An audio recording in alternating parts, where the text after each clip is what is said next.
Supercrack Estrella presenta. Mensaje Ángeles Caídos dice así: estamos viajando en el tiempo hacia nuestro origen. Parece que ya nadie habla de este tema. Se dijo que el tema de los piratas que asaltaban a los barcos en el Golfo de Adén era solo una cortina de humo, para mantener fuera de aquí a la gente, ya que en este lugar habría un portal dimensional abierto desde el año 2000, por donde están entrando ángeles caídos. Ahora tenemos una guerra en Yemen, que es más de lo mismo mantener al mundo lejos de aquí, y cuidado, no quiero decir con esto que la guerra sea farsa, la guerra es muy real, pero los verdaderos motivos de por qué se ha hecho esta guerra es más que seguro este portal dimensional en el Golfo de Adén.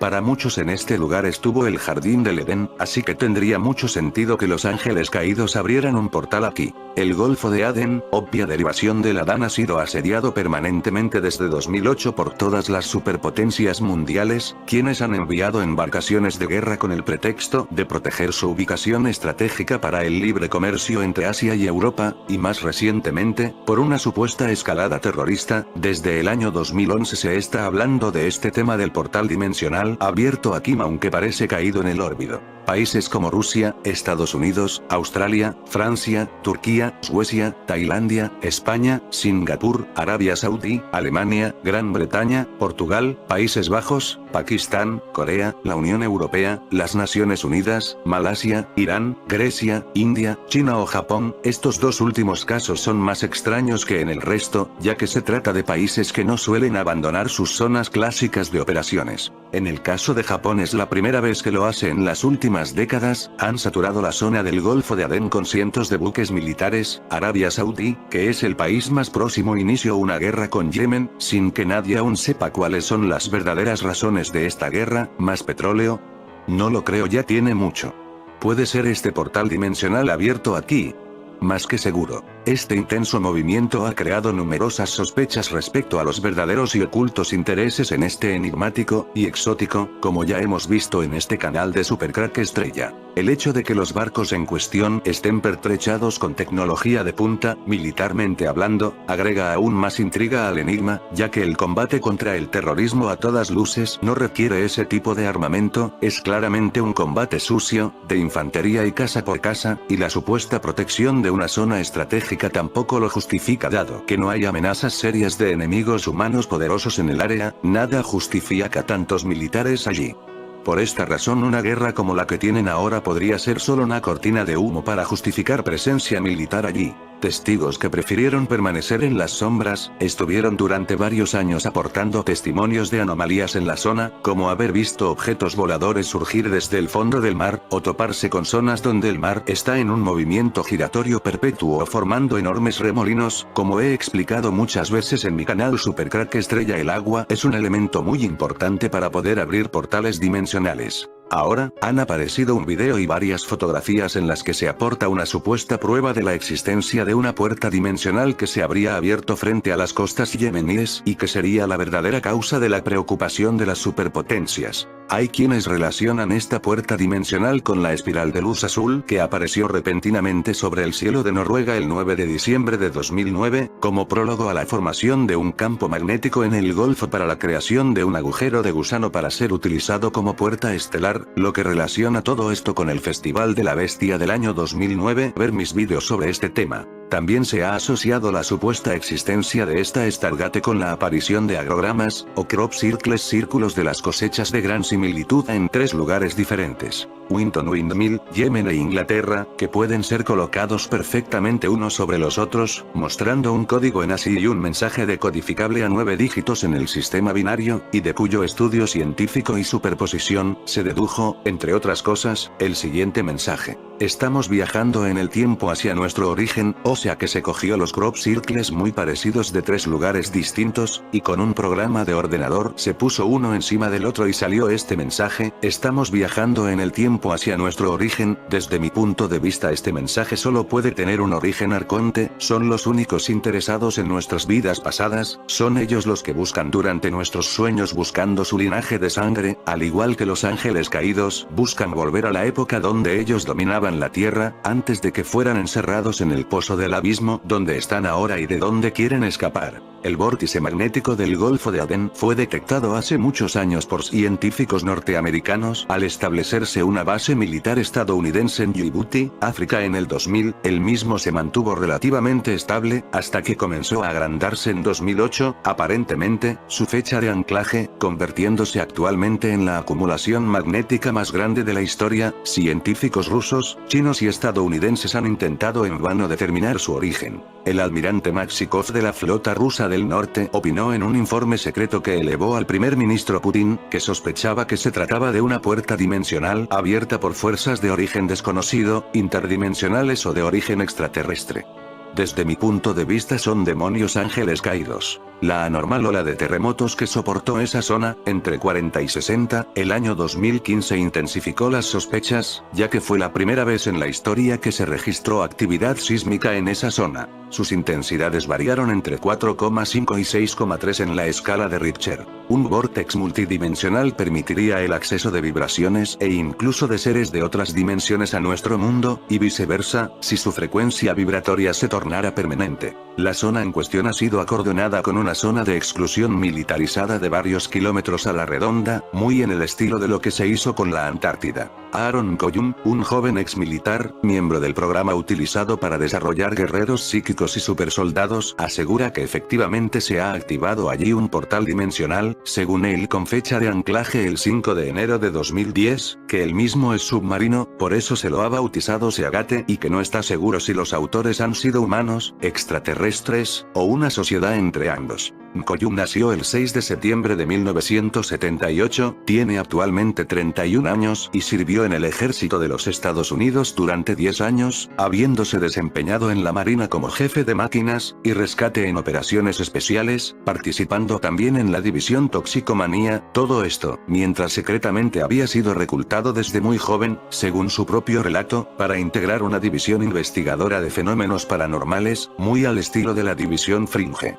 El ex militar, que integra la tercera generación familiar que ha participado en proyectos militares secretos, su abuelo integró la operación Paperclip que se ocupó de la reubicación de los científicos de la Alemania nazi y su padre y su hermana también formaron parte de divisiones de seguridad secretas del gobierno norteamericano, asegura que la puerta multidimensional no es ninguna fantasía, y que la inclusión de este tipo de temas en películas y series son un ardid para que la gente los etiquete automáticamente como fantasía y ciencia ficción, y renuncia así a escarbar más profundo. Sostiene no tener constancias aún del origen extraterrestre de la puerta dimensional, ni de las intenciones que tendrían estos supuestos alienígenas, aunque supone que si se han asociado con los militares, seguramente las mismas no serán buenas. Según una ancestral leyenda egipcia, si el hombre amenaza alguna vez con destruir la tierra, la diosa Uadjet, a quien se celebra milenariamente los 25 de diciembre, es decir, en nuestra Navidad, volverá enfurecida a través del vórtice del ojo de Ra para combatir en batalla a aquellos que osaron desafiar a los dioses y sus planes divinos para la humanidad, o sea, cada vez que hay una amenaza de guerra nuclear este portal dimensional se activa y empiezan a entrar entidades para evitar que destruyamos la tierra, por lo menos eso dice la leyenda, aunque también podría ser todo lo contrario, que aprovechen el caos para entrar en nuestra dimensión y hacerse con el poder de la tierra, y instaurar el nuevo orden mundial. Observar el extraño objeto que he marcado con un círculo y la distancia con la señal crop circles, están marcadas con chinchetas amarillas la distancia, el extraño objeto para estar por encima de la arena de la playa.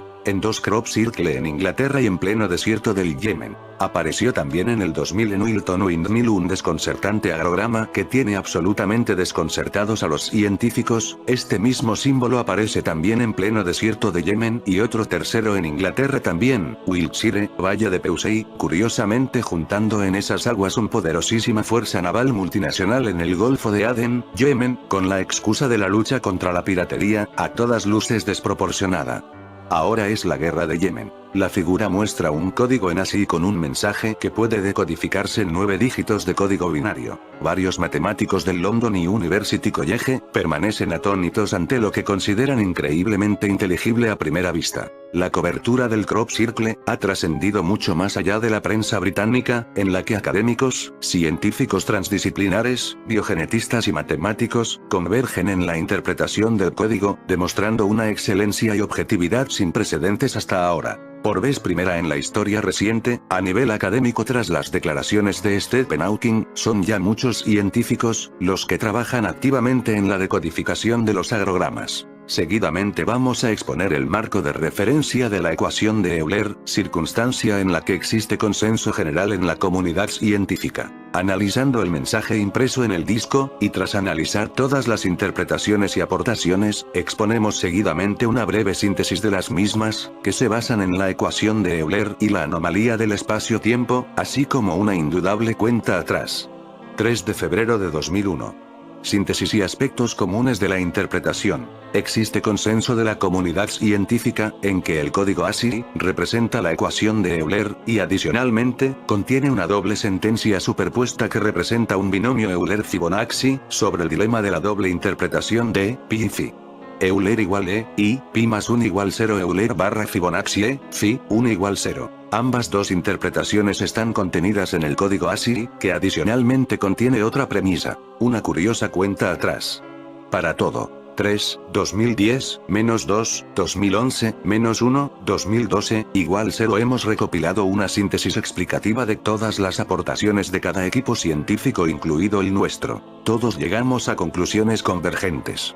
La ecuación envolvente de todas las interpretaciones es la siguiente. En la parte superior, el tiempo lineal, para toda cuenta atrás, 3 de febrero de 2001, hasta el momento del cero, el no tiempo no se refiere a ninguna catástrofe física, hablamos de la apertura de un portal dimensional que se está generando en la parte inferior del gráfico. La realidad cuántica. Por así decirlo, la realidad lineal que vivimos es un holograma, pero en esa realidad que vivimos, se está operando ya una modificación de nuestro ADN, las cadenas explicativas de ese ADN, están contenidas en el código ASCII, cuando interactuamos con la ecuación de Euler y los segmentos. En concreto, está contenida la relación entre los rayos gamma, los puentes de hidrógeno y las secuencias AD de nuestro ADN. Relación ionogenomática. También está contenida, la relación entre los patrones de armónicos de la radiofrecuencia y nuestro diferencial KG, los paquetes de resonancias Schumann. Todos esos procesos se están operando ya en nuestro ADN, y este ciclo durará 3 años, se completará en este periodo. A este nivel, igualmente, la atmósfera de la Tierra, se está ionizando, está cambiando para poder alcanzar la resonancia necesaria para el punto cero, que está en los 13 hercios, punto en el que se producirá la convergencia para la apertura del agujero de Einstein-Rosen. En ese momento se abrirá completamente un estado de la materia parecido al de los cristales, a éter, de forma coherente y armónica con los cambios que se están operando en nuestro ADN. En la parte inferior, vemos, la superposición del binomio Euler-Fibonacci, así como su equivalencia en formulación de planos alternativos u hologramas convergentes y simétricos, tal y como vimos en el estudio hipergeometría. Las realidades alternativas son supersimétricas y los planos pueden superponerse. De hecho, igualmente apreciamos que en ese escenario, hay 3 fases coincidentes temporalmente con eventos de entrada en un horizonte de sucesos de un puente, Einstein-Rosen, un agujero de gusano. De la información contenida en las ecuaciones parece inferirse, que cada posición de los sectores replica exactamente diferentes escenarios que son simétricos entre sí, y que se corresponden con un viaje al pasado. Vamos hacia el origen, o vamos a cambiar de plano. Finalmente, se ve una elección entre diversos planos posibles, diversos escenarios alternativos. En conclusión, en el 2012 pasamos a otra realidad paralela, los que conocemos como efecto Mandela. Es posible que alguno de los experimentos del CERN contactara con los ángeles caídos en otra dimensión. Estos círculos es la forma en la que ellos nos hablan desde la dimensión donde están encerrados. El Golfo de Adén fue el lugar elegido por los ángeles caídos, por ser ese el lugar donde ellos estuvieron al principio de los tiempos. Tal y como ya sabíamos en el Crop Circle de Wilton Windmill de 22 de mayo desconcierta a todos los científicos del mundo y revela la ecuación de Euler y una misteriosa cuenta atrás. Luego, ya sabemos que si el disco 3 es la información actual, el disco 2 contiene la información de 2011 y el disco 1, la información de 2012. Sabemos que las realidades son supersimétricas, y sabemos que estamos viajando en el tiempo hacia el origen. La clave encaja con las 3 estrellas del disco que sostiene las estrellas centrales del cinturón de Orión. Las almas y los corazones vuelan al lugar donde tienen su Orión. Fragmento del libro de los muertos. Nosotros somos ellos. Saquen sus propias conclusiones. Atando cabos. 1. En 2007, científicos americanos y europeos localizaron ciertas anomalías electromagnéticas en el Golfo de Adén.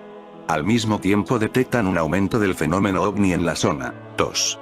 A finales de 2007 las primeras Zodiac piratas atacan barcos pesqueros. 3. En 2008 se incrementan los ataques piratas. En este año, los piratas van mejorando el armamento y los barcos. 4.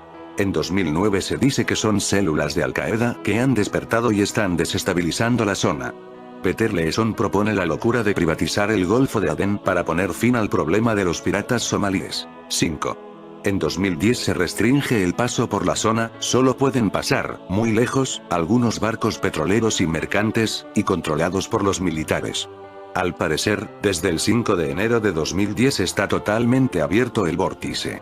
Es importante señalar que, según el Baltic Exchange Trade Index que muestra la navegación mundial, un 93% de los barcos que pasan por el Golfo de Adén han sido llamados para regresar a sus puertos. 6. ¿Por qué hay una guerra en Yemen y qué papel juegan las potencias internacionales? El conflicto tiene sus raíces en la primavera árabe de 2011, cuando un levantamiento forzó al presidente autoritario del país, Ali Abdullah Saleh, a dejar el poder en manos de su vicepresidente, Abdrabbuh Mansour Hadi. Se suponía que la transición política llevaría la estabilidad a Yemen, pero el presidente Hadi enfrentó diferentes problemas, entre ellos los ataques por parte de Al-Qaeda y de un movimiento separatista en el sur, la corrupción, la inseguridad alimentaria y el hecho de que muchos militares seguían siendo leales a Saleh. La calma antes de la guerra. Como un vital puerto del Mar Rojo en Yemen se prepara para la peor de las ofensivas. El movimiento Houthi, que defiende a la minoría chiita Zaidi de Yemen y luchó en varias rebeliones contra Saleh en la década precedente, se aprovechó de la debilidad del nuevo presidente para tomar el control de la norteña provincia de Saada y zonas cercanas. Desilusionados por la transición, muchos yemeníes, sunitas incluidos, apoyaron a los hutíes, y a finales de 2014 y principios de 2015 los rebeldes tomaron Sanaa, la capital, forzando a Hadi a irse al exilio. El conflicto escaló dramáticamente en marzo de 2015, cuando Arabia Saudita y otros 8 países árabes, mayoritariamente sunitas y apoyados por Estados Unidos, Reino Unido y Francia, lanzaron ataques aéreos contra los hutíes con el objetivo declarado de restaurar el gobierno de Hadi. La coalición temía que el éxito de los hutíes diera a Irán, rival regional y país mayoritariamente chiita, un punto de apoyo en Yemen, vecino del sur de Arabia Saudita. Sea como sea, es otro motivo para tener controlado este portal dimensional en el Golfo de Adén. Según Aaron Koyum, los militares están allí por la existencia de un Stargate en el Golfo de Adén. Koyum es un militar implicado en experimentos de alto secreto, víctima de tercera generación del control mental y entrenamiento del Army USA para conseguir Super Soldiers, soldados de fuerza supernormal. Tenéis ejemplo de ello en la película Los hombres que miraban fijamente a las cabras, de George Clooney. Cuando tenía 3 años le tiraron a la piscina, y empezó a ahogarse. Cuando le sacaron, oyó que dijeron, tenemos uno. Muy igual a lo que se dijo sobre Duncan O'Finioan cuando fue testado a una edad muy temprana para ver sus cualidades de ESP, percepciones extrasensoriales. Koyum conoce a O'Finioan y David Corso, de eventos anteriores como víctimas de control mental y educación militar, para llegar a servir como Super Soldiers. Koyum cuenta muchas cosas en la entrevista de 1:30 del año 2015, pero solo es una introducción a otra entrevista que tienen planeada con Kerry Cassidy, donde quiere contar todo lo que sabe, con nombres y datos para Koyum. Corre prisa que nos enteremos de todo lo que él pueda divulgar, y porque el tiempo no está de nuestra parte. Él cree que este año nos depara cosas como una operación de falsa bandera en USA y en otros sitios del mundo, más una tercera guerra mundial, que realmente ya está ocurriendo. ¿Qué es una puerta estelar? Es algo así como un vórtice de energía electromagnética que abre puertas dimensionales para viajar a través del espacio. En esta foto podemos apreciar una imagen de la anomalía en el Golfo de Adén. ¿Fantasía? No, no es ciencia ficción. En el siglo pasado se hicieron muchísimos experimentos, basados en la ciencia de Nikola Tesla, que permitía hacer desaparecer barcos completos, para volver a aparecer en otro punto del planeta, a veces con consecuencias desastrosas para los tripulantes. Podéis ver el film El experimento Filadelfia. Hay científicos y militares que, afirman, están utilizando estas técnicas para enviar personas a Marte. ¿Quiénes están abriendo la puerta estelar del Golfo de Adén?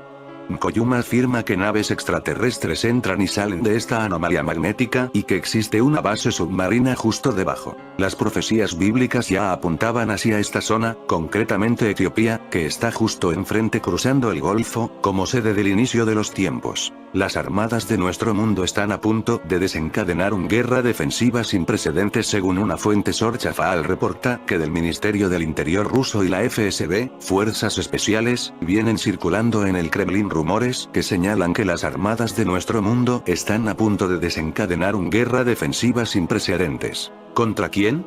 Contra los llamados por ellos gigantes fundadores del jardín bíblico del Edén, así evitar que nuestro planeta vuelva a ser colonizado por una antigua raza alienígena conocida por los antiguos como los Anunnakis, o Nephilims, cuyos antiguos textos babilónicos señalan que son los antiguos vigilantes de la Tierra. Lo más perturbador es que las fuerzas navales del mundo se encuentran asentadas en el área descrita históricamente como el río de agua dulce que sale del Edén, que es la ubicación exacta dada por los antiguos textos babilónicos para el asiento de la principal base submarina de los vigilantes. Este tipo de noticias, por más absurdas o difíciles que sean de creer para una persona común e incluso las informadas del tema, son tema conocido por todas las potencias mundiales desde hace muchos años. La corta vida de Alejandro el Macedonio, más conocido como Alejandro Magno, estuvo llena de conquistas, aventuras y exploraciones. El ardiente deseo de alcanzar los confines de la Tierra, y de desvelar los misterios divinos. Al ser un híbrido Anunnaki, la sed de conquista, sangre y control, lo llevaba incorporado en el ADN, además estaba conectado mentalmente con su padre Marduk, quien le daba las instrucciones necesarias para dirigir el futuro de la humanidad, como ocurre con todos los elegidos de los dioses controladores.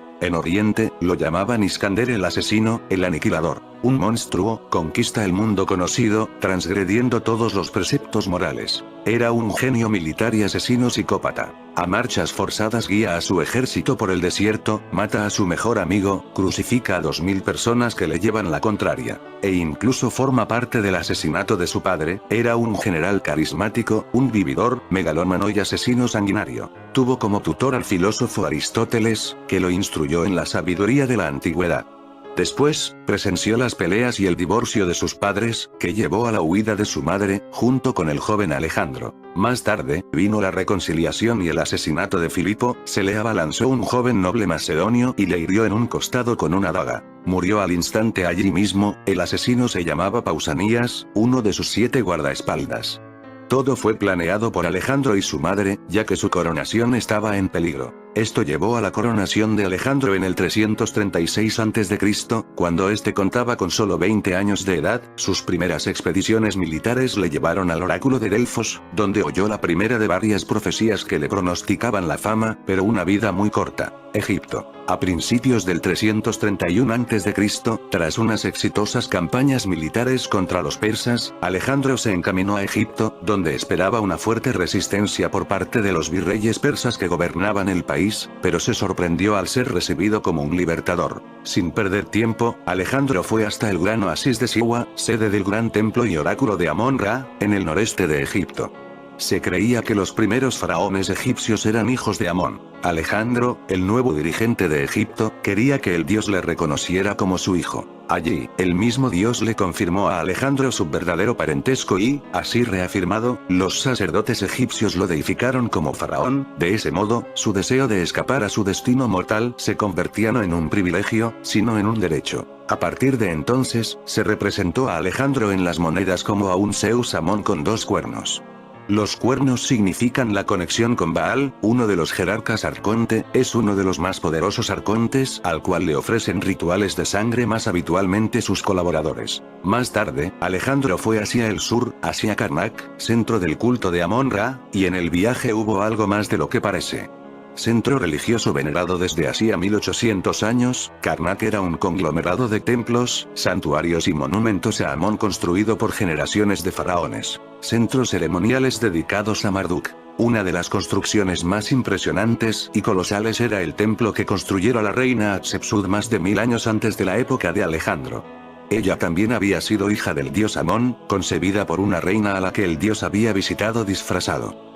Marduk estaba dejando su estirpe generacional para crear junto con la ayuda de Enlil, el imperio de los híbridos Anunnaki para reinar y controlar a los humanos esclavos hasta el día de hoy. Los relatos sobre las aventuras de Alejandro Magno en busca de la inmortalidad se encuentran en versiones paralelas en muchos idiomas incluidos el latín, el hebreo, el árabe, el persa, el siríaco, el armenio y el etíope, así como al menos 3 versiones en griego. Las diferentes versiones, algunas de las cuales remontan sus orígenes a la Alejandría del siglo II a.C., difieren aquí y allí, pero, en general, sus abrumadoras similitudes indican un origen común, quizás los escritos originales del historiador griego Calístenes de Olinto, nombrado por Alejandro para que hiciera un registro de sus hazañas. O, como se ha dicho en algunas ocasiones, copias de las cartas de Alejandro a su madre Olimpia y a su maestro Aristóteles. Los genetistas Anunnaki tienen la obsesión por la vida eterna, desean por todos los medios ser inmortales, con la ayuda del oro monoatómico y energía que absorben del alma humana consiguen una pseudo-inmortalidad, pero no es eterna. Algunos descendientes híbridos han recibido como recompensa de sus ancestros Anunnakis, un alargamiento de su vida física, aparte de que portan en el ADN híbrido, un poco más de resistencia física, eso les hace más fuertes y longevos que a los humanos normales. Pero los híbridos de hoy en día no poseen el grado de longevidad de sus antepasados, ya que se han ido mezclando por milenios, por eso buscan emparentarse entre ellos para no romper la cadena pura de sus antepasados Anunnakis. La guerra de Persia comienza con la batalla del río Gránico en la que aniquila a 3000 soldados y vende como esclavos a 2000, demostrando así que nadie puede llevarle la contraria, los persas están a la defensiva. Tras apoderarse de Turquía, sorprendentemente no va a los puertos de Oriente antes de que sean fortificados, aunque esa fuera la estrategia más lógica. Él va a Gordio, al norte, debido a la leyenda del nudo gordiano, según la cual quien soltara el nudo que Gordias ató como ofrenda a Zeus por su coronamiento como rey de Frigia, conquistaría el mundo y sería rey de Persia y señor de toda Asia. El nudo resultaba ser un nudo complicadísimo que juntaba la lanza y el yugo del carro de Gordias, sus cabos se escondían en el interior dificultando aún más la tarea, pero cuando Alejandro tuvo que enfrentarse al nudo, simplemente lo examinó y en vez de desatarlo cuidadosamente lo cortó directamente. Esta sería la típica resolución de Alejandro: atacar los problemas de raíz, en general blandiendo un arma. Tras su aspecto de niño bueno, existe un hombre sin escrúpulos, así lo demuestran los 30.000 supervivientes que son vendidos como esclavos en Tebas después de la matanza. La brutalidad de Alejandro conmociona a toda Asia, dicha consternación y temor hacen que muchas ciudades se sometan a Alejandro en vez de arrastrar la derrota. Alejandro se considera especial, un semidios, sabe que los dioses le acompañan en la batalla. Masacra a sus adversarios como ejemplo o al resto del mundo. Tras 3 años de contienda, el imperio alejandrino ocupa 625.000 kilómetros cuadrados, y él solo tiene 23 años. Según estos textos, en vez de llevar a sus ejércitos de vuelta hacia el este, hacia el corazón del imperio persa, Alejandro eligió una pequeña escolta y a unos cuantos compañeros y organizó una expedición que se adentró aún más al sur. A sus desconcertados compañeros se les hizo creer que era un viaje de placeres sexuales. Se trataba de Candace, reina de un país al sur de Egipto, el Sudán de hoy. Al revés que en el relato de Salomón y la reina de Saba, en este caso fue el rey el que se trasladó hasta el país de la reina, pues, sin saberlo sus compañeros, lo que Alejandro estaba buscando en realidad no era el amor, sino el secreto de la inmortalidad. Después de una placentera estancia, la reina accedió a revelarle a Alejandro, como regalo de despedida, el secreto de la maravillosa cueva donde se congregan los dioses. Esta cueva es un acceso a una base intraterrena, donde algunos de los genetistas Anunnakis realizan experimentos basados en la inmortalidad. Siguiendo las indicaciones de Candace, Alejandro llegó al lugar sagrado. Entró con unos cuantos soldados, y vio una neblina como iluminada por las estrellas. Y los techos brillaban, como si estuvieran iluminados por las estrellas. Las formas externas de los dioses eran físicamente manifiestas. Una multitud les servía en silencio. La visión de las figuras reclinadas, cuyos ojos emitían rayos de luz, hizo que Alejandro se detuviera por un instante. ¿También eran dioses, o mortales deificados? Entonces, se sobresaltó al escuchar a una de las figuras hablando en voz alta. «Bienvenido, Alejandro. ¿Sabes quién soy?»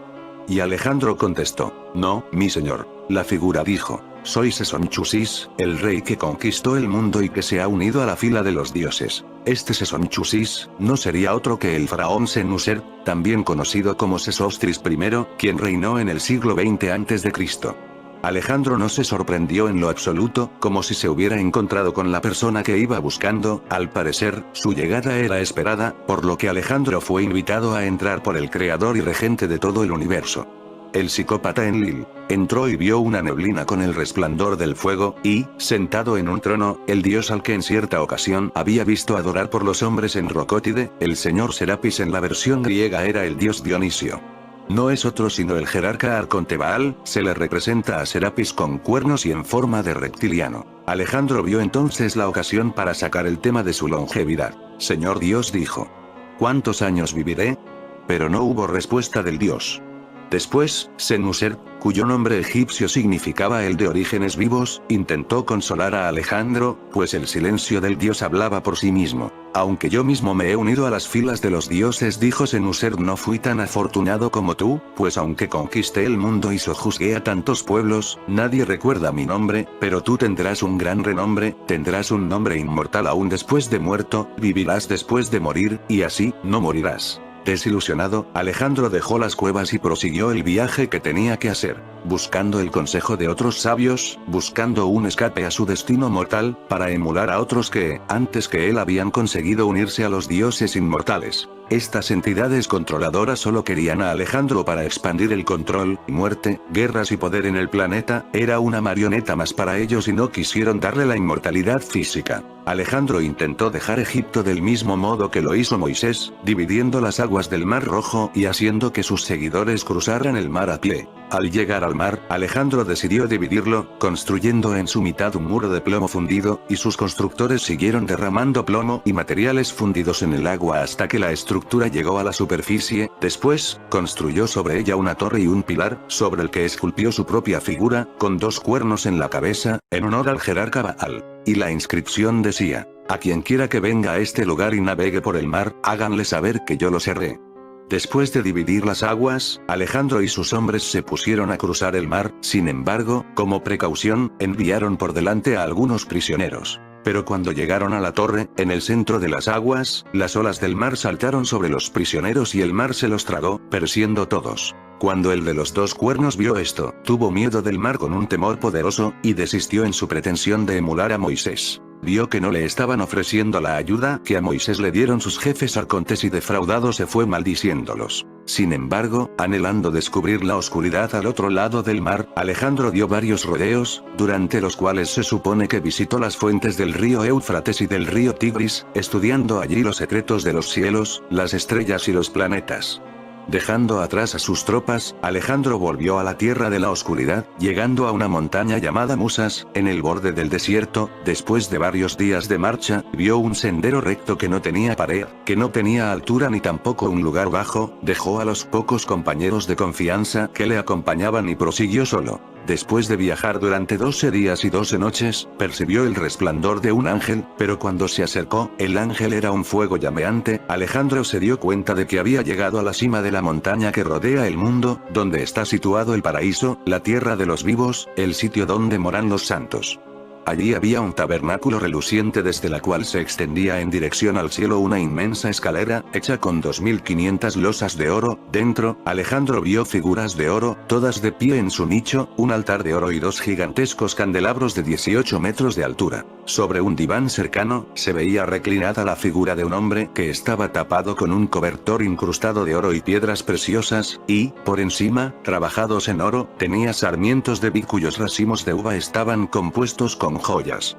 El hombre no estaba menos desconcertado que Alejandro. ¿Quién eres tú y por qué estás aquí, oh mortal?, le preguntó el hombre. El mismo Dios me ha guiado y me ha dado fortaleza para llegar a este lugar, que es el paraíso, respondió Alejandro. El hombre se identificó como Enoc, el patriarca antediluviano que fue bisabuelo de Noé. En otra versión, Alejandro, tras ser arrastrado a lo alto por una fuerza sobrenatural, habla, no con uno, sino con 2 patriarcas, Enoc y Elías, antes de ser devuelto por un carro de fuego, y luego instó a Alejandro a que volviera con sus amigos. Aquí describen cómo Alejandro fue llevado a una de las naves de los genetistas Anunnakis.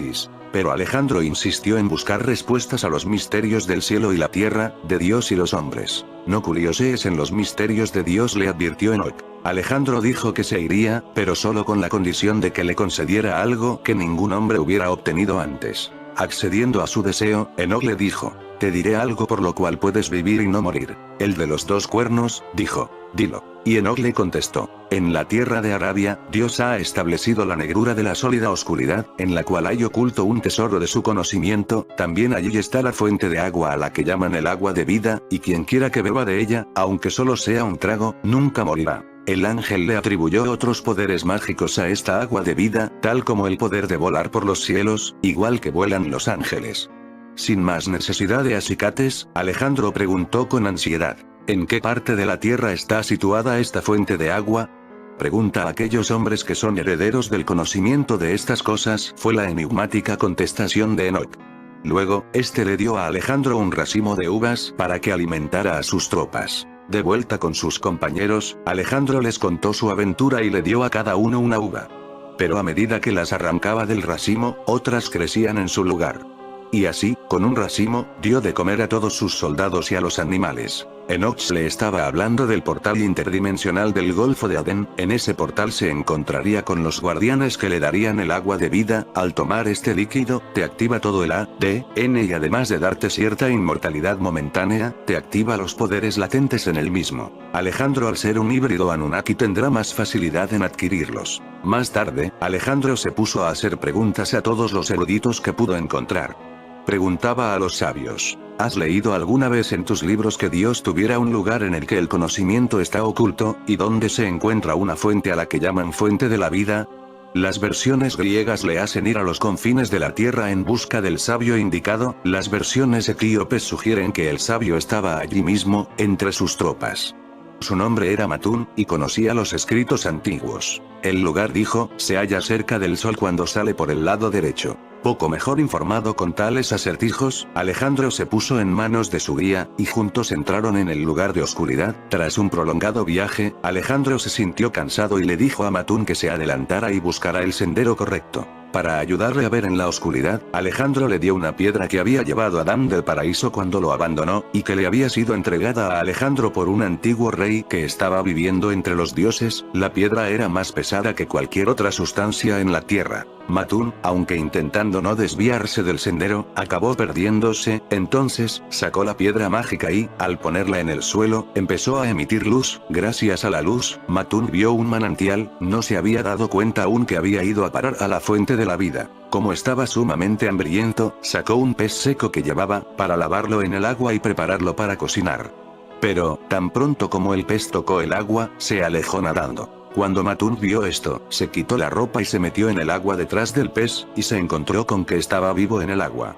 Al darse cuenta de que aquel era el manantial del agua de vida, Matún se lavó en las aguas y bebió de ellas. Cuando salió del manantial, ya no tenía hambre ni preocupación alguna, pues se había convertido en el Kidr, el imperecedero, el que sería joven para siempre. Al volver al campamento, no dijo nada de su descubrimiento a Alejandro. Después, Alejandro mismo reanudó su exploración, buscando a tientas el camino correcto en la oscuridad.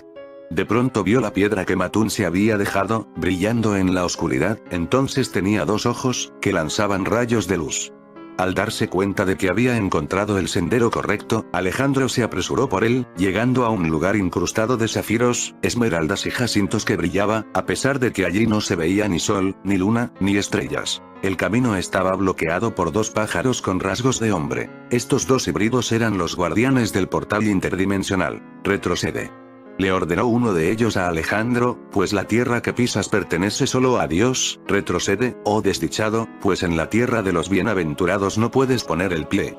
La voz le reconvino por sus desmesuradas ambiciones y le profetizaba que, en vez de conseguir una vida eterna, no tardaría en morir. Aterrorizado, Alejandro volvió con sus compañeros y sus tropas, renunciando a la búsqueda. Pero antes de abandonar el lugar, se llevaron como recuerdo tierra y piedras. En la versión griega del pseudo Calístenes, era Andreas, el cocinero de Alejandro, el que llevaba el pez seco para lavarlo en una fuente cuyas aguas centelleaban con relámpagos.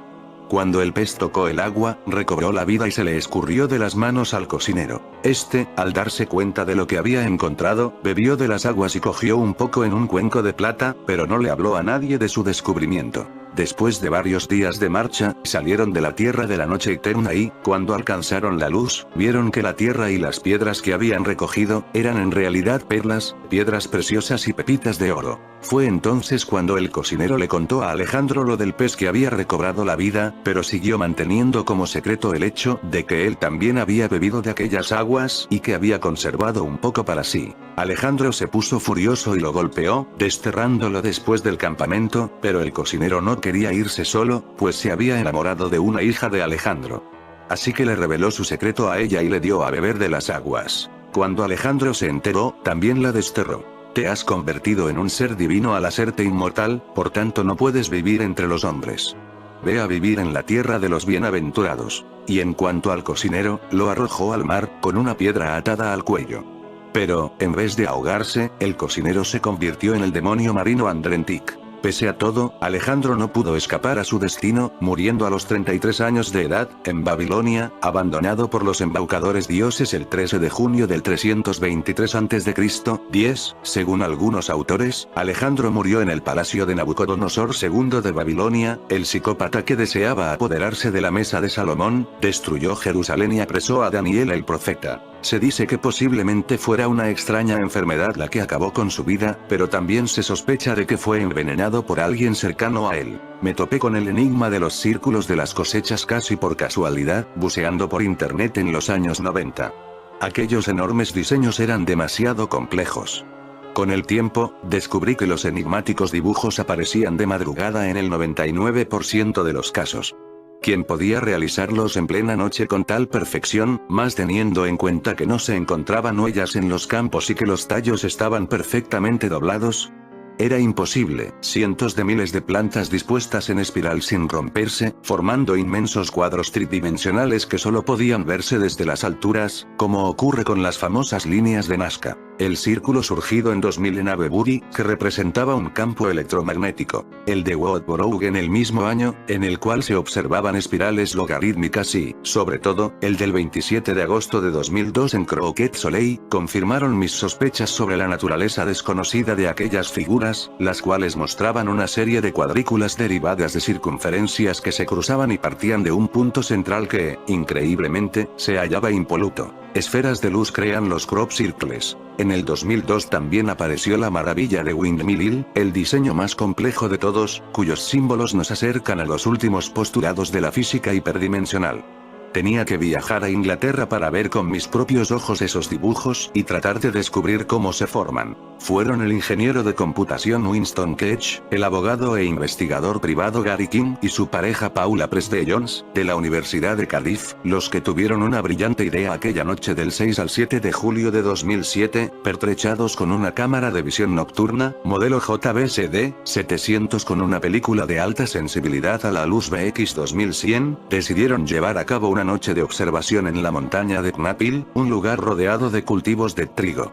Colocaron sus equipos enfocando el campo de Astfield, famoso en aquellos parajes por haber sido el lienzo donde se habían formado numerosas figuras en años anteriores por las mismas fechas, y se mantuvieron alerta. A las 3 horas y 13 minutos de la madrugada la cámara registró una misteriosa interferencia, los investigadores comprobaron el cableado, la fuente de alimentación y la batería.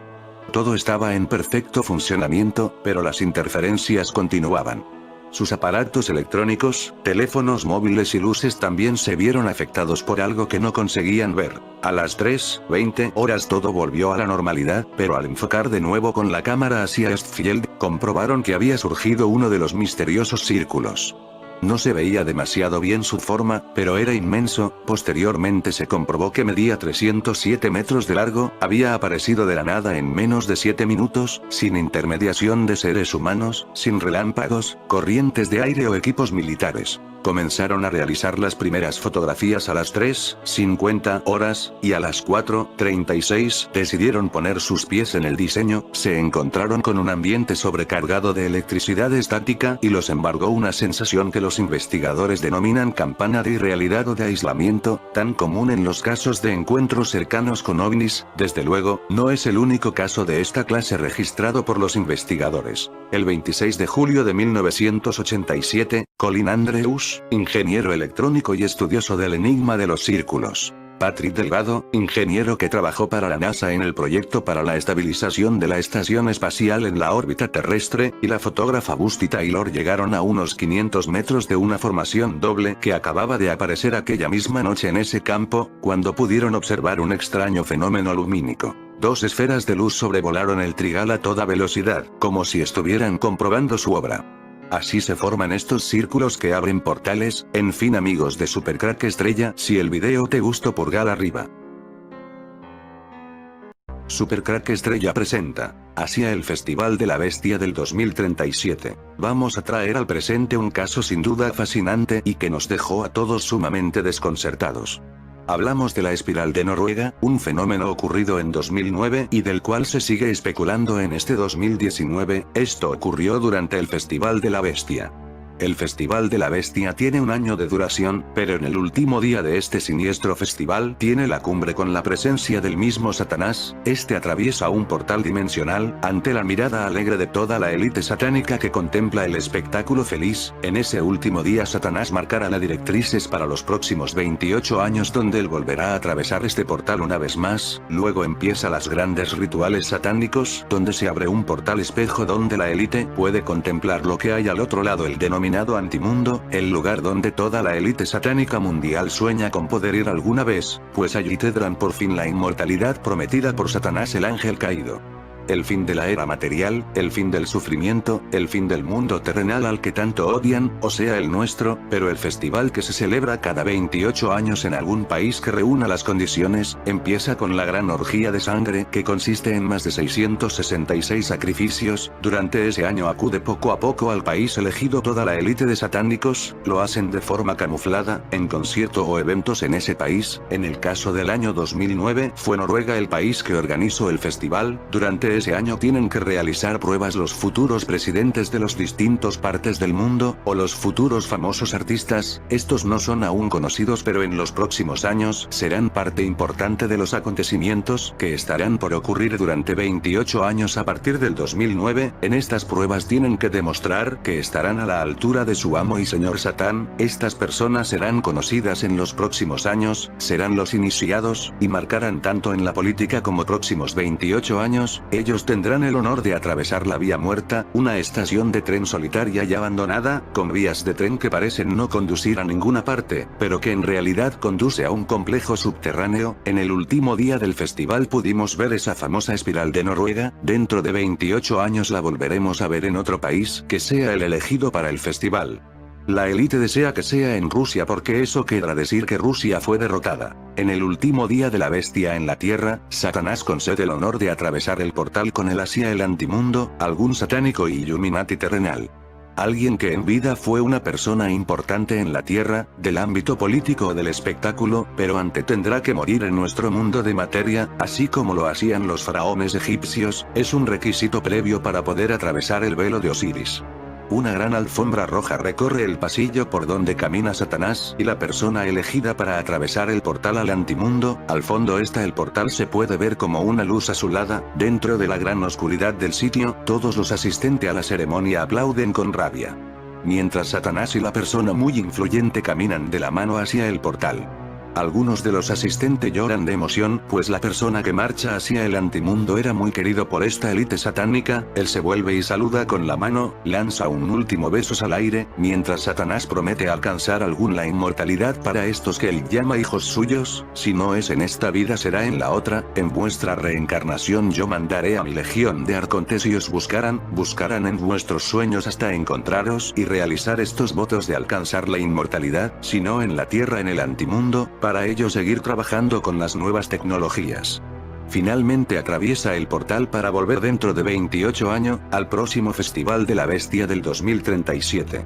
28 años después los muertos se levantarán otra vez. El 9 de diciembre del año 2009, en el cielo nocturno de Noruega, apareció una extraña forma de espiral que pudo ser fotografiada por miles de personas desde el norte de Noruega y Suecia. El fenómeno, que como decimos había sido constatado por miles de personas, era una haz de luz azul con una espiral de color grisáceo. Tuvo una duración de entre 2 y 3 minutos y algunas de las personas que lo vieron declararon que un mes atrás había sucedido algo similar, aunque menos espectacular. El Instituto Meteorológico de Noruega se inundó inundó rápidamente de llamadas de teléfono preguntando sobre el fenómeno en cuestión, muchos presa del pánico que suponía ver algo desconocido en el cielo. El reputado astrónomo noruego Knut Jorgen investigó en primera instancia si se trataba de un meteorito, pero rápidamente rechazó esa posibilidad al comprobar que la luz de este fenómeno duró demasiado tiempo. Por su parte, los entusiastas de los ovnis comenzaron a especular que podría tratarse de un signo evidente de vida extraterrestre, incluso que podía ser un agujero de gusano que se estaba abriendo.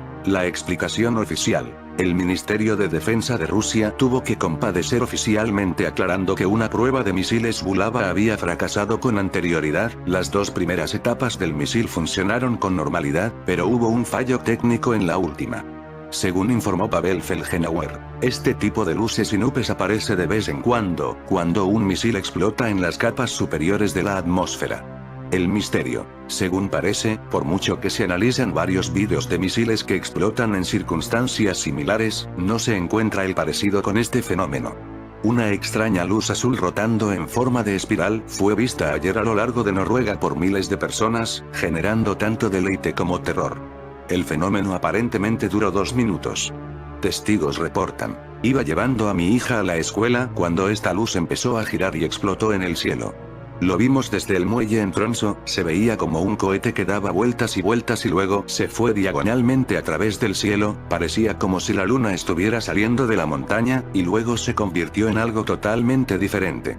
Los diarios de Noruega titulan el avistamiento como Mistislis fenómeno luminoso misterioso, pero no han faltado quienes asocian la hasta ahora inexplicable espiral de luz azul, con un ovni o con un ser intergaláctico, e incluso se ha bautizado el caso como Stargate, un portal hacia las estrellas o de las entidades astrales al planeta. El Centro Meteorológico Noruego ha estado inundado por llamadas telefónicas, pero no ha sido capaz de producir una explicación plausible, y ha declarado que hasta el momento ignora qué fue lo que causó el fenómeno, pero se descarta que sea una aurora boreal o un meteoro, y tampoco es Photoshop. El blog Bad Astronomy postula la hipótesis de que se trata de un cohete con algún tipo de avería, escupiendo partículas fotografiadas al eje de la cámara. Pese a que los rusos habían negado en un principio ser responsables del fenómeno, se ha dado a conocer que la misteriosa espiral luminosa se trata de un fallido misil ruso Bulava. Al parecer los rusos se mantuvieron en silencio debido a su resquemor de aceptar su fracaso. En experto en defensa militar Pavel Felgenauer comentó: tan siquiera este misil fallido ha causado bastante conmoción entre los noruegos. El sitio sueco Redise Creations trae a colación que posiblemente los rusos salieron al quite para encubrir el fenómeno adjudicándose la autoría y el falso ridículo, pero que lo más probable es que se trate de alguna proyección de algún tipo, quizá generada por AARP o el proyecto Blue Beam, que supuestamente busca implementar un nuevo mesías holográfico. Tal vez esto esté relacionada con un heraldo al recibimiento del Nobel de la Paz de Obama en Noruega. Para muchos Obama es clon del faraón Akenatón. Y es que en esta siniestra historia toda cuadra. El festival Obama, élite reunida en el premio Nobel. Al parecer, los investigadores de la conspiración como los reconocidos Freeman Flee, Michael Charion y otros afirman haber descubierto que el linaje real de élite Illuminati viene de los faraones egipcios. Esto explica por qué las capitales occidentales del mundo, como Washington DC y Londres y el Vaticano, tienen símbolos egipcios y la arquitectura de todo. ¿Y por qué las sociedades secretas y religiones utilizan el simbolismo egipcio? Supongo que puede tener sentido ya que la conexión es claramente visible. Incluso la familia real británica tiene símbolos egipcios y emblemas en su palacio y vestimenta. Akenatón era conocido como el faraón que introdujo las ideas de adorar a un solo dios, el sol, Atón, en tanto que los egipcios anteriores fueron politeístas, es decir, adoraban a múltiples dioses. ¿Es una coincidencia que veamos un sol en el logotipo de la campaña de Barack Obama? Año 2012. Fotógrafo de AD capta una simbólica imagen de Obama haciendo el disco solar. Esta imagen de Barack Obama con el orbe solar en las manos, cocinando u observando el futuro, se ha viralizado, dando lugar a bromas y comparaciones de Obama con Harry Potter o un maligno hechicero. También, la imagen, tomada por la agencia AP de Barack Obama en un evento de campaña, no ha sido alterada de ninguna manera. Esta imagen no solo por lo curioso de la alineación, también porque recordamos cómo durante su campaña presidencial pasada Obama fue ligado con el símbolo del sol, e incluso, según algunos conspiracionistas un tanto estrambóticos, con Akenatón, el faraón que instauró un culto monoteísta en el que se adoraba al sol. Atón puede sonar increíble, pero algunas personas consideraron en su momento, debido al parecido físico y a una abigarrada interpretación esotérica, que Obama era el clon o la reencarnación de este faraón egipcio. Analistas de la teoría de la conspiración, como Jordan Maxwell, interpretaron la iconografía de campaña de Obama, con un sol saliendo de entre las montañas símbolo del amanecer como un mensaje de que Obama sería el encargado de llevar a la civilización a una nueva era, o nuevo orden mundial, la era del control total de una élite ligada a las religiones mistéricas y de estirpe masónica. El estudioso del sincromisticismo seguramente se divertirá ahora con esta imagen de Obama, el hechicero que magnetiza las teorías de conspiración. ¿Pero tendrá Noruega alguna relación con el sol? ¿Fue esta la razón del que año 2009 se celebrara allí el Festival de la Bestia? Un cable revelado por Wikileaks confirma que la espiral noruega fue provocada por AARP y menciona la existencia de un proyecto de búnker secretos. Justo un año después del incidente sale a la luz un cable que confirma que la espiral noruega que apareció el 9 de diciembre de 2009 fue un evento provocado por el proyecto AARP. Recordemos la polémica suscitada respecto a la espiral noruega en hipocampos de frecuencias escalares de AARP, el incidente noruego. Hipocampo de terafrecuencia de AARP o simple proyección holográfica de satélites. En el análisis realizado, afirmábamos textualmente que uno de los presuntos fines del proyecto BlueBeam es el uso de imágenes electromagnéticas avanzadas, como el producido por AARP, y expuso la luz espiral de Noruega como un dispositivo psicológico de masas acondicionado con la ayuda de la aplicación de un orden global corporativo para el nuevo mundo. Si este análisis es correcto, la luz de Noruega puede haber sido un efecto inducido de AARP para simular como trascendente un aura alrededor del discurso del Nobel de Estados Unidos, presidente de Barack Obama, de aceptación del premio en Oslo el día siguiente, 10 de noviembre. El investigador Richard Hoagland señalaba igualmente que justo en la cima de Tromsø donde la luz espiral apareció, es de alta tecnología noruega pues procede de la granja de antenas de AARP, la instalación de Iskarramfjordmoen, específicamente diseñada para emitir haces de microondas de alta energía en el espacio, así también la creación de hipocampos de torsión tectónica con efectos en la Tierra. Plasma altamente electrificado en las capas superiores de la atmósfera, Venosfera. La instalación está oficialmente apoyada por Noruega, Suecia, Finlandia, Japón, China, el Reino Unido y Alemania. Pues bien, con fecha de 9 de diciembre de 2010, por fin sale el primer cable de Wikileaks que implica científicamente la trama de la ARPGate, relativa a la espiral de Noruega. En dicho cable se confirma fehacientemente por conducto público que efectivamente, se trató de un hipocampo de frecuencias escalares de AARP. En el cable, puede leerse claramente en el asunto. El cable fue originado por la Embajada de Oslo, que era consciente del evento con fecha de 9 de diciembre de 2009. Claramente, se indica que la señal anómala, la espiral fue limitada a un área de 175 kilómetros, y fue producida por AARP. Pero lo verdaderamente preocupante del cable, es el apartado 2. Post Recommends Activation of 2012 Project Alice Bunker for POTUS /EUDEF. ¿A qué se refiere con eso? En enero de 2008, salió a la luz una polémica carta de un político noruego. En ella, este político aseguraba con indignación, la activación de un plan consistente en un sistema elitista de búnkers en Noruega al que había tenido acceso. Este plan se activaría en 2012, pero luego el plazo se amplió 20 años más. Respecto a las instalaciones correspondientes a dicho plan, entre la documentación presentada por este, se encuentra el plano de las instalaciones. Tras las polémicas declaraciones, hubo una serie de confirmaciones independientes. Confirmaciones independientes. Reproducimos texto original procedente del proyecto Camelot. Muchas amistades y corresponsales en Noruega y Suecia que han estado al corriente, han aportado intrigantes detalles.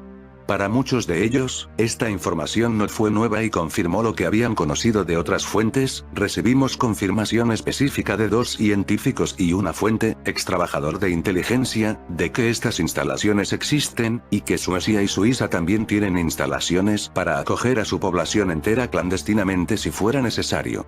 Un número ha pedido ser puesto en contacto con el político que nos escribió. Un corresponsal confirmó una gran cantidad de detalles.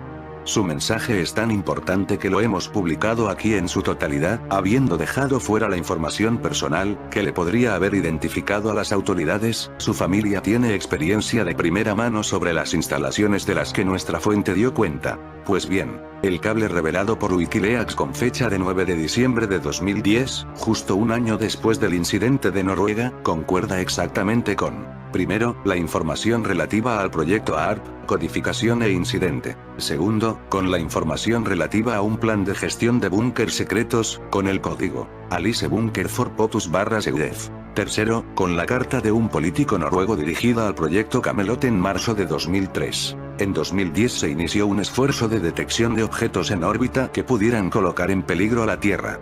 Para poder observar objetos en órbitas bajas a tan solo unos pocos cientos de kilómetros de altitud, se utilizarán los radares de investigación operados por la Asociación Científica Europea de Radares de Dispersión Incoherente, EISCAT, en Suecia y Noruega, y por el Observatorio Chilbolton en Hampshire, Reino Unido. En 2008, Doritos se embarcó en una campaña de avisaje extraterrestre, literalmente radiando un anuncio de 30 segundos para los chips de tortilla marca Doritos a un sistema solar a 42 años luz de distancia. Este proyecto se realizó en colaboración con el Centro Espacial EISCAT en Svalbard. El concurso You Make It, Well Play It Tú lo haces, nosotros lo transmitimos, eligió el anuncio ganador que se transmitió el 12 de junio de 2008. Dicho anuncio fue transmitido hacia una estrella lejana, en la constelación de la Osa Mayor, que es orbitada por planetas que podrían albergar vida. Este es el verdadero propósito: tener una línea directa de contacto con el antimundo, el lugar donde Satanás y sus ángeles caídos están encerrados. Estos señores es EISCAT, que está en Noruega. Por esta razón se celebró aquí el Festival de la Bestia.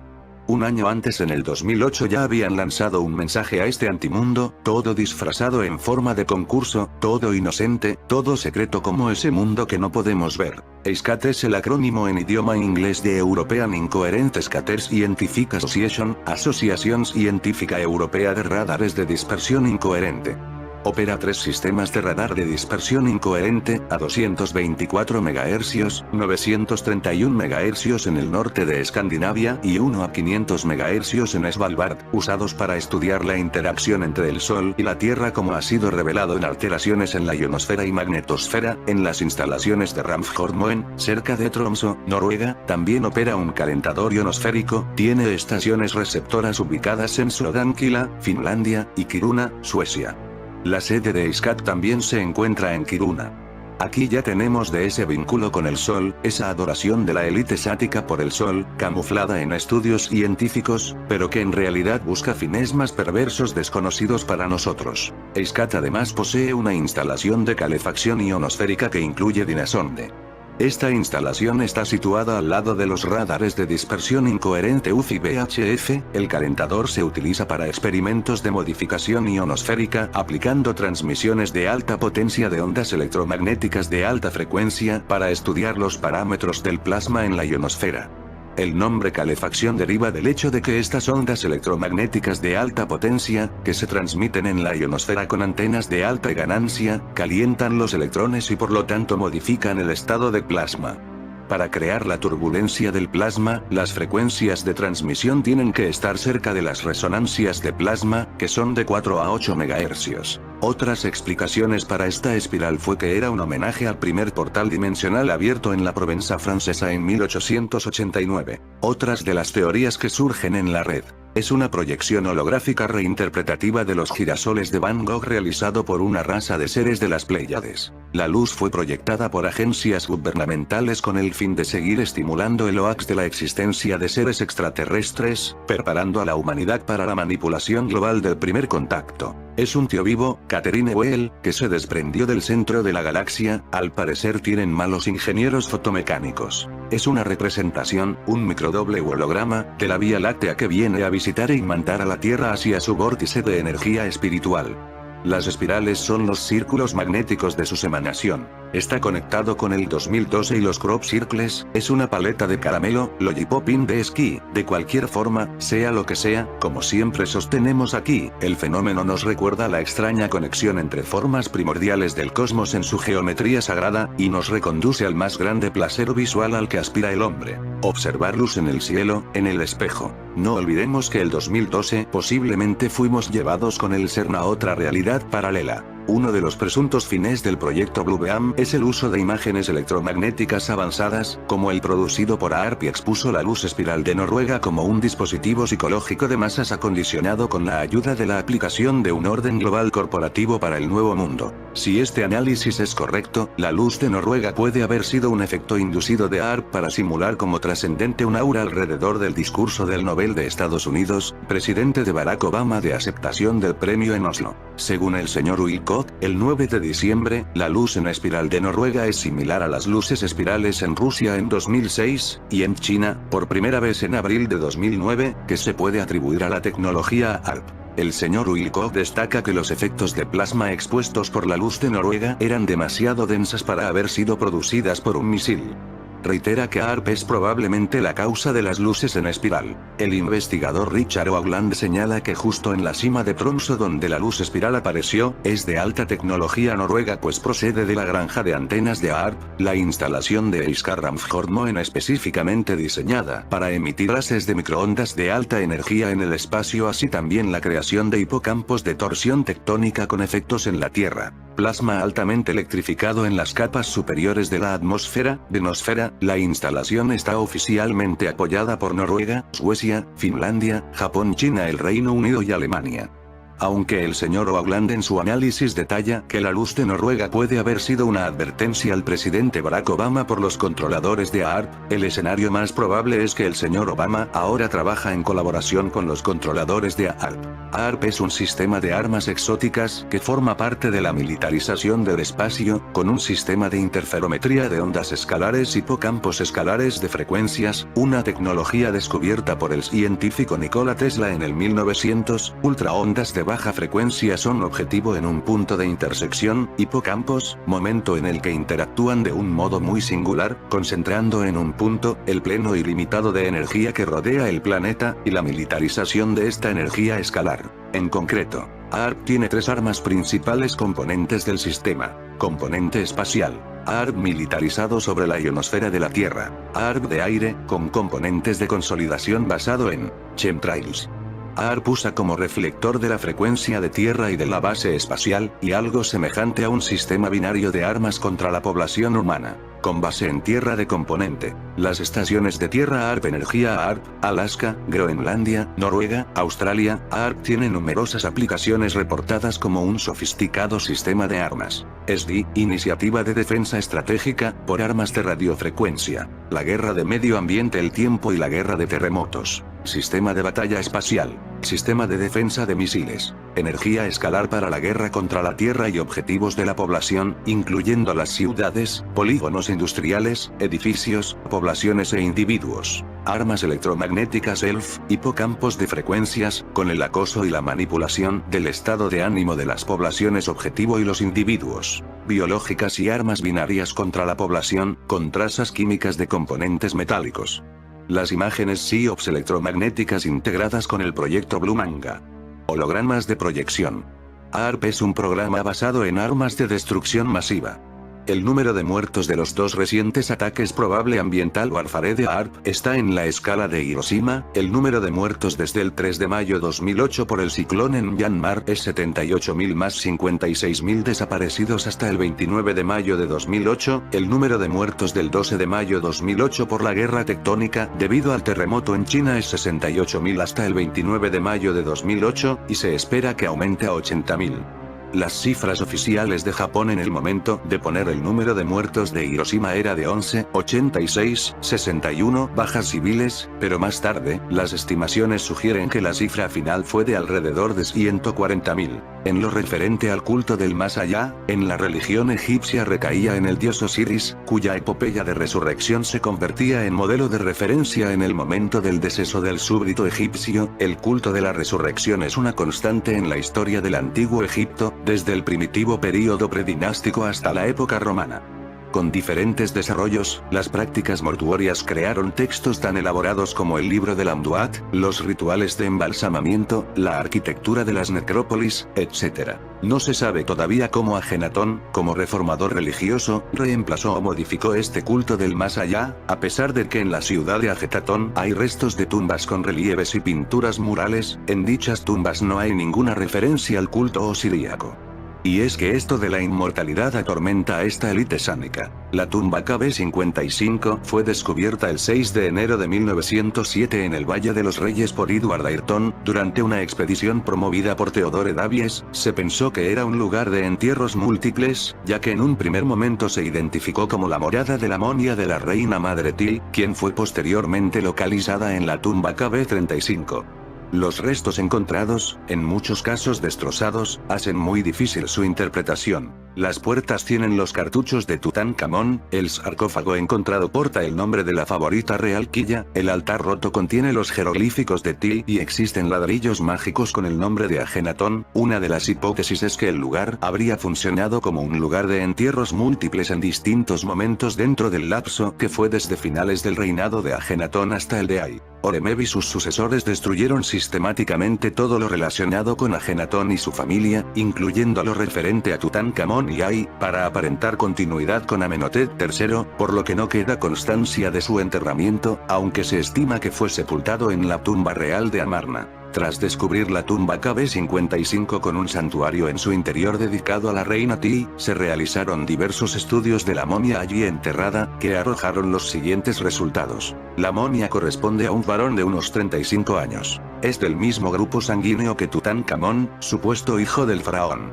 Tiene el cráneo proporcionalmente más grande que el cuerpo, guardando cierto parecido con las estatuas esculpidas durante el reinado de Ajetatón. Mientras que algunos historiadores estiman que la momia pertenece a Ajenatón, basándose tanto en que el sarcófago contiene los jeroglíficos del nombre y los atributos de realeza, Uraeus, borrados, como en la existencia de los ladrillos mágicos que portan el nombre de Ajenatón. Otros estudiosos adjudican la momia al sucesor Semenejkara, basándose en recientes estudios forenses que dan al personaje momificado una edad de deceso cercana a los 20 años, dato que excluye terminantemente a Ajenatón, aunque son muchos también los que dicen que efectivamente esta era la tumba de Ajenatón de la que se pudo extraer el ADN cuando esta tecnología ya estuvo disponible hacia el final de los años 90 y de esta manera empezar a resucitar a parte de la élite de Egipto. En fin amigos de Supercrack Estrella, si el video te gustó pulgar arriba.